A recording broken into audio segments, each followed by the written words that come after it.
Sert de pont entre les Burundais en exil et ceux restés au pays à travers des informations bien fouillées concernant tous les domaines de la vie du pays. Le magazine Humura Burundi est diffusé sur le web via le site de la RPA www.rpa.bi. Humura Burundi. Merci à MS Steven et à Gilbert Nyonghuru, c'est par leur complicité technique que je vous retrouve. Bonsoir et bienvenue. Commençons par les principaux titres. La BBC interdite de diffuser au Burundi à partir de ce 29 mars. Le CNC a également interdit à tout journaliste, même étranger, se trouvant au sol burundais, de correspondre avec la BBC et la VOA. Les réfugiés burundais indésirables sous le sol ougandais, il leur a été demandé de rentrer au Burundi, pays qualifié de stable. Et enfin, la province Gitega, citée comme la plus touchée par les effets du changement climatique. Différents départements onusiens promettent de continuer à intervenir pour limiter les dégâts. Inès Kakizé est avec vous pour la présentation. Tout de suite, l'intégralité du magazine. Encore une fois, bonsoir et bienvenue. Commençons par la page média. Il est désormais interdit à tout journaliste burundais ou étranger se trouvant sur le sol burundais de fournir des informations aux médias internationaux VOA et BBC. C'est du moins l'annonce faite ce vendredi 29 mars 2019 par le président du CNC. Entre autres décisions prises par ce conseil figure le retrait définitif de l'autorisation de diffuser sur le territoire burundais à la radio anglaise BBC. Suivez à ce propos Nestor Bangomukunzi, les présidents du Conseil national de la communication. L'Assemblée plénière ordinaire du Conseil national de la communication ayant délibéré et approuvé en sa séance du 28 mars 2018 décide, article 1er, la suspension des émissions de la radio La Voix de l'Amérique est maintenue jusqu'à nouvel ordre. Article 2, il est interdit formellement à tout journaliste burundais ou de nationalité étrangère se trouvant sur le territoire national du Burundi de fournir directement ou indirectement des informations pouvant être diffusées par la VOA jusqu'à la levée de cette sanction. L'Assemblée plénière ayant délibéré et approuvé en sa séance du 29 mars 2019 décide, article 1er, l'autorisation d'exploitation de la station de la radio British Broadcasting Corporation BBC est retirée. Article 2, il est interdit formellement à tout journaliste burundais ou de nationalité étrangère se trouvant sur le territoire national du Burundi de fournir directement ou indirectement des informations pouvant être diffusées par la radio BBC. La présente décision entre en vigueur le jour de sa signature faite à Bujumbura le 29 mars 2019. C'était Nestor Bangomukunzi, le président du Conseil national de la communication et de la page média, enchaînant avec la page sécurité sans transition. Des Imbonerakure du parti CNDD-FDD sont dépichés en République démocratique du Congo à partir de la province Chibitoke depuis mercredi de cette semaine. Ces Imbonerakure ont été informés que leur mission est de traquer les groupes rebelles présents sur le sol congolais. Le retour au bercail serait envisagé à la fin des élections de 2020. Plus de détails avec Innocent Valentin Singirangabo. Un des Imbonerakure qui suit ses entraînements a révélé à la RPA que le premier groupe a passé la frontière congolaise ce mercredi 27 mars. Composé de 90 personnes, ce groupe aurait pour mission première la reconnaissance du terrain. Oreх a interdit de porter des tenues militaires, mais ils avaient quand même des fusils démontés dans leurs bagages. Ils sont partis en tenue civile pour ne pas effrayer le peuple congolais. Ils ont reçu l'ordre d'attendre le moment opportun pour porter les tenues militaires. Issu de différents coins du pays, ce groupe compte dans son effectif des filles et opérera dans 3 localités frontalières du Burundi. Ils quitteront le Congo après les élections de 2020. Filles et garçons confondus, ils occuperont les localités de Luvunge, Sange et Uvira. Selon toujours notre source, le rôle de ces filles serait de jouer les espions pour le compte du pouvoir Nkurunziza et auraient même reçu tout le matériel nécessaire pour mener à bien cette mission. Les filles sont parties avec les frais de loyer. On leur a donné les capitaux pour redémarrer des activités génératrices de revenus comme les bars et les restaurants. Chacune est partie avec une somme de 400 000 francs burundais. La plupart de ces filles étaient des femmes de joie et ont pour mission d'user de leur charme pour attirer les hommes. Il est prévu qu'un deuxième groupe regroupant les Imbonerakure venus de Giterani, Butihinda et Muyinga se rende aussi en RDC ce samedi 30 mars. Mais même s'ils sont nombreux à partir, le constat est qu'ils y sont contraints vu que dans moins d'une semaine, 8 d'entre eux ont déjà déserté.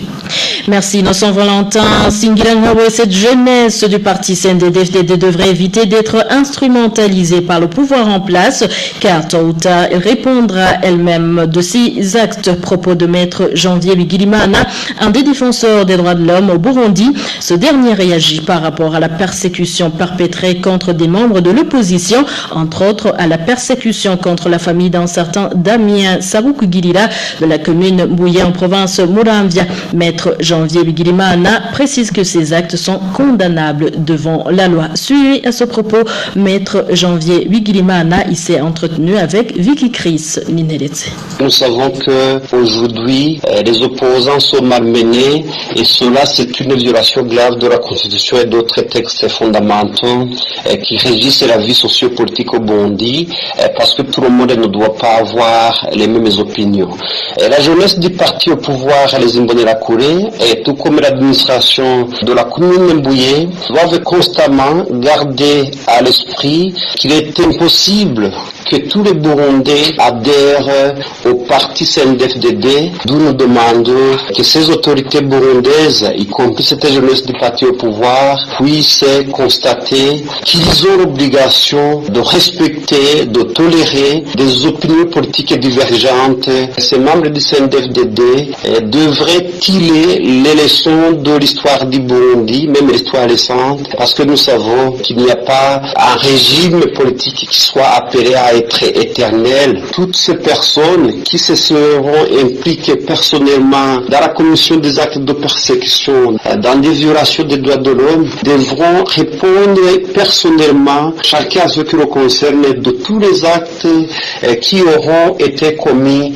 Nous demandons en fait que des mesures soient prises pour laisser cette famille tranquille et que l'administration, la police puisse s'investir pour que toute la protection due à cette famille lui soit fournie dans les meilleurs délais et que les auteurs de différents actes de persécution puissent être sanctionnés. C'était maître Janvier Bigirimana. Parlons justice à présent.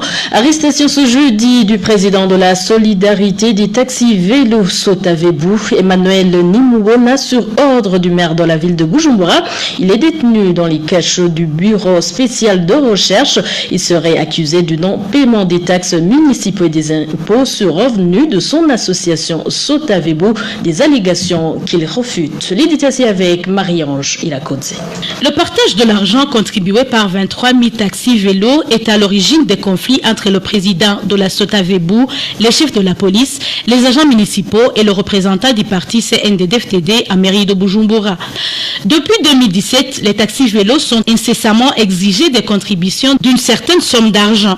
Mis à part les 27 000 pour les gilets, plaques d'immatriculation ou cartes de membres de la Sotavebu, chaque membre doit donner par mois 2 000 francs à la mairie pour le parking et 3 000 francs pour être membre de l'association. Selon nos sources à la Sotavebu, toutes ces cotisations font baver plusieurs personnes qui exigent au président Emmanuel Nimbona leur part du gâteau, soit le partage équitable de 115 millions francs burundais par mois. Cependant, il a été difficile à Emmanuel Nimbona de satisfaire tout le monde, à commencer par le secrétaire du parti CNDD-FDD à mairie de Bujumbura. Benjamin Ndagijimana a convoqué samedi dernier à la permanence du parti tout le comité de la Sotavebu et a exigé à Emmanuel Nimbona de démissionner à la tête de l'association. Et aux autres membres, ce haut cadre du CNDD-FDD leur a exigé de faire déménager le siège de l'association, chose qu'Emmanuel Nimbona a refusé en exigeant d'abord la tenue de l'Assemblée générale. Après ces intimidations, poursuit nos sources à la Sotavebu, le président a été arrêté sans mandat ce jeudi sur ordre du maire de la ville de Bujumbura, Freddy Mbonima. Il a été conduit mani militari au cachot de la BCR. De là, il a appris qu'il doit 10 millions à la mairie et près de 12 millions de taxes sur revue à l'OBR. Les autres membres de l'association de taxi vélo se demandent d'où ils tirent cet argent du moment qu'il leur est difficile de payer le loyer de leur bureau et que toutes les hautes autorités veulent être servies à tout prix. Ils demandent alors à la Fédération nationale des travailleurs des transports de se saisir de cette question. 21 organisations internationales et burundaises de défense des droits humains condamnent les nouvelles irrégularités constatées dans le dossier du défenseur Germain Rukuki, incarcéré depuis juillet 2017. Les responsables de ces organisations jugent paradoxale la disparition du dossier de Germain Rukuki près de 4 mois après son audience en appel devant la cour d'appel de Bujumbura. Ces 21 organisations estiment qu'il y a une volonté politique de retarder son droit en appel. Vincent Pleton du Service international des droits humains s'est exprimé au nom de ces organisations. Il semble que le dossier judiciaire de Germain Rukuki dans le cadre de son appel devant la cour d'appel de Bujumbura a été perdu et que donc le processus d'appel, l'audience en appel ne peut pas aller de l'avant puisque son dossier a été perdu. Donc ça effectivement ça constitue une nouvelle irrégularité très sérieuse qui affecte directement la capacité de Germain d'exercer ses droits. Alors deux choses, une, soit effectivement le dossier a été perdu et dans ce cas on fait face à un grave dysfonctionnement du système judiciaire burundais, de l'appareil judiciaire. Soit on a une volonté politique de ralentir, voire d'empêcher Germain Rukuki d'exercer son droit à un appel et de remettre en cause sa condamnation. Donc dans les deux cas de figure, effectivement, on fait face à des irrégularités qui sont vraiment très préoccupantes. Et une nouvelle fois, les organisations de la société civile se joignent aux instances de l'ONU pour demander à ce que Germain Rukuki soit relâché et que les charges qui pèsent contre lui soient abandonnées. Écoutez, comme je viens de le dire, je pense que en affirmant avoir perdu son dossier, la justice burundaise envoie une image peu flatteuse à la communauté internationale. Encore une fois, comment est-ce qu'un dossier aussi important que celui de Germain Rukuki, pour lequel on a un certain nombre de condamnations de la communauté internationale, comment se fait-il qu'un tel dossier peut-il être perdu? Cela contrevient directement au droit du prévenu à faire appel. Et nous appelons la justice burundaise le plus rapidement possible à remédier à cette situation-là et faire en sorte que Germain puisse exercer son droit, puisse remettre en cause sa détention et puisse faire appel de sa condamnation. Continue ce magazine avec la page environnement. Les effets du changement climatique peuvent éventuellement toucher de nombreuses régions africaines telles que Gitega au Burundi, Darfour au Soudan et le bassin du lac Tchad. Les causes sont entre autres l'évolution des régimes pluviométriques et de la désertification, mais aussi les risques d'inondation accrus. Ces éléments sont contenus dans un rapport du Programme des Nations Unies pour l'environnement publié ce 28 mars 2019. Plus de détails avec Onésime de Shimagidze. Le Burundi, le Tchad et le Soudan abritent certaines des plus grandes populations déplacées du monde et des communautés vulnérables. Selon le rapport du Programme des Nations Unies pour l'environnement, la province de Gitega, qui possède l'une des plus fortes densités de la population du pays, a accueilli plusieurs milliers de personnes déplacées. Environ 96 de familles utilisent le bois de chauffage comme leur principale source d'énergie pour la cuisine.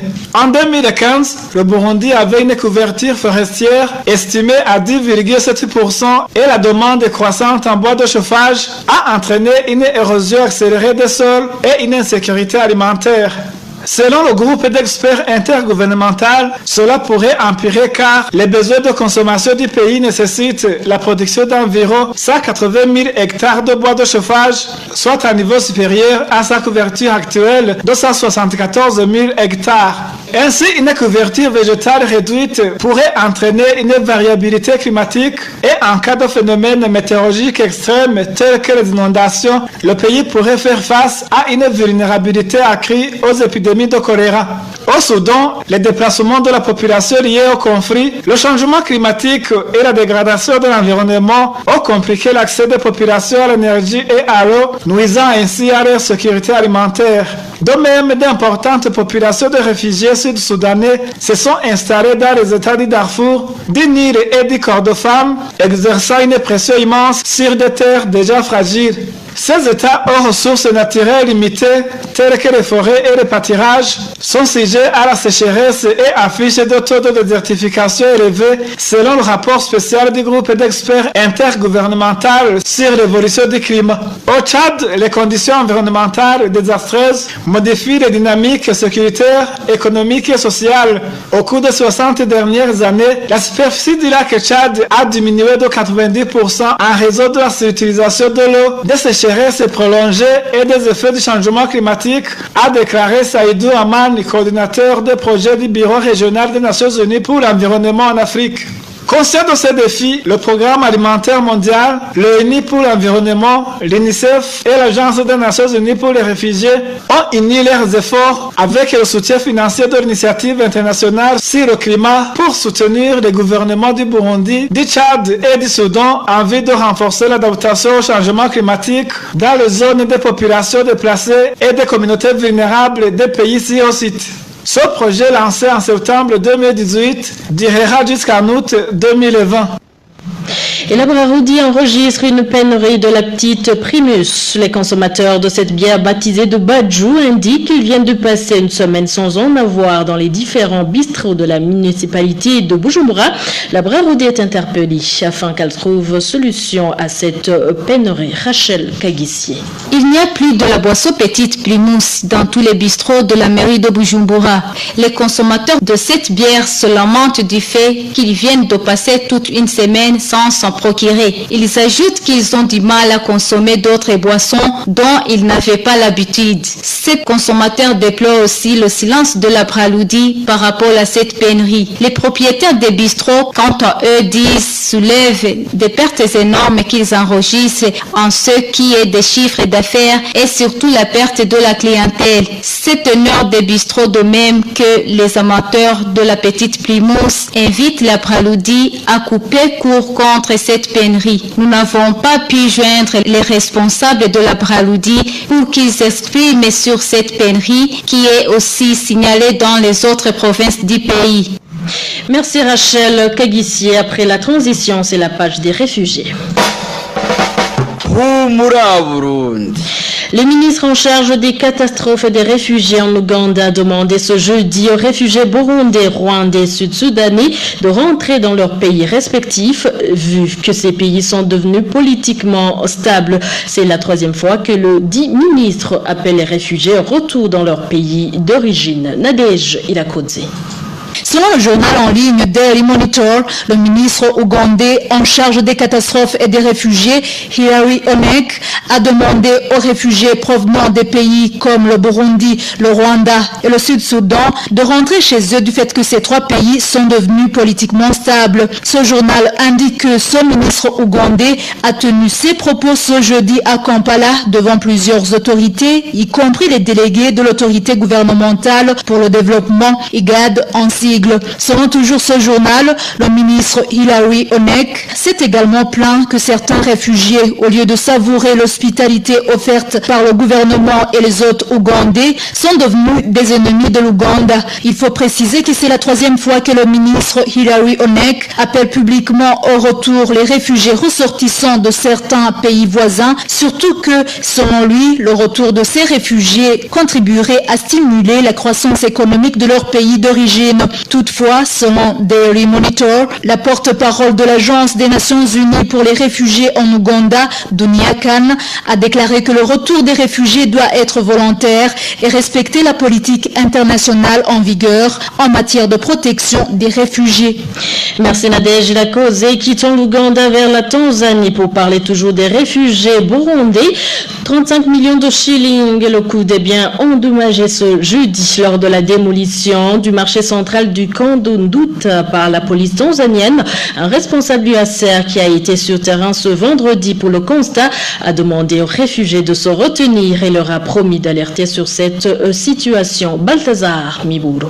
Sous l'œil vigilant de Keti Barnaba, le patron du camp d'Undouta, l'opération de démolition des maisons à usage commercial au marché central du camp aurait touché près d'une cinquantaine de maisons. Provisoirement, le coût total de ce qui a été endommagé s'évalue dans les 30 millions, du moins selon les victimes.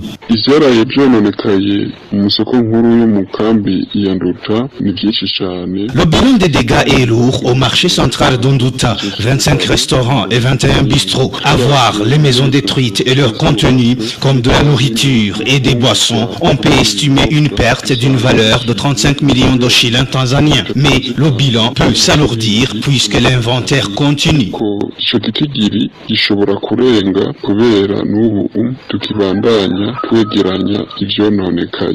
Le matin de ce vendredi, le HCR a dépêché ses représentants au camp pour constater les dégâts. S'il rien, régnait un sentiment d'indignation. Dès leur arrivée au marché central du camp d'Undouta, ils n'ont pas cru à leurs yeux. Ils étaient tellement touchés par ce qu'ils observaient. Des maisons qui servent de restaurants ont été détruites pendant que les gens savouraient de leur déjeuner à l'intérieur. Ils ont indiqué que l'acte était déplorable. Cette délégation du HCR au premier de porter l'affaire au plus haut niveau.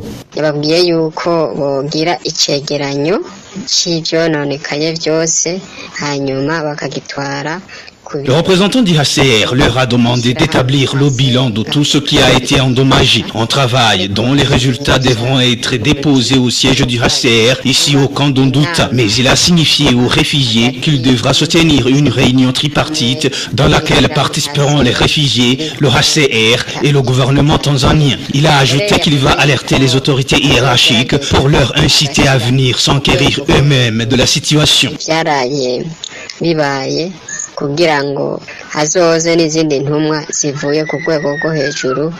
La rédaction de la RPA a essayé de joindre Kangi Lugola, ministre tanzanien de l'Intérieur, mais son téléphone sonnait sans que personne ne décroche. Situation similaire pour Hassan Abbasi, porte-parole du gouvernement tanzanien.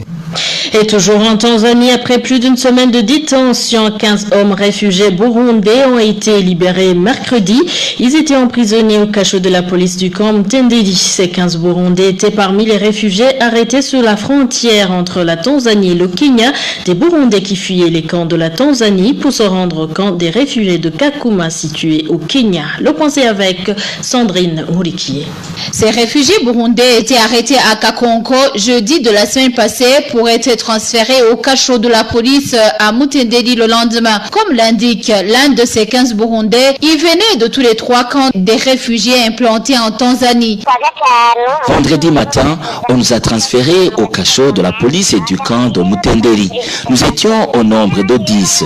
On nous a par après amené d'autres qui étaient à Kakonko et nous sommes devenus 15. Il y a ceux qui sont venus d'Undouta et Nyarugusu.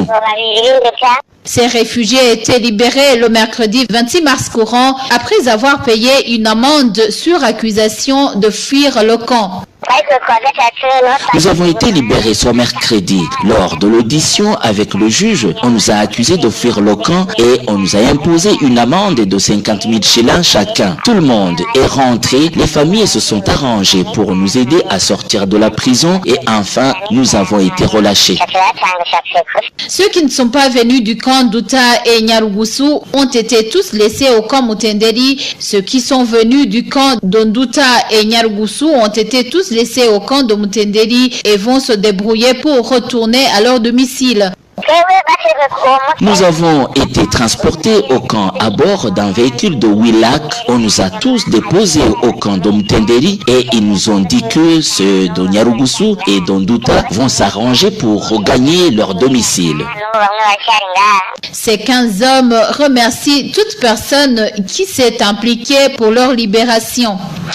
19h11 dans les studios de la RPA. C'est par ici que nous mettons point final à ce magazine. Merci pour votre aimable attention. Merci également à toute l'équipe rédactionnelle, sans bien sûr oublier Janvier Nininaz pour la réalisation de ce magazine. Inesca Kiza, j'étais avec vous. Je vous souhaite de passer de bons moments chez vous.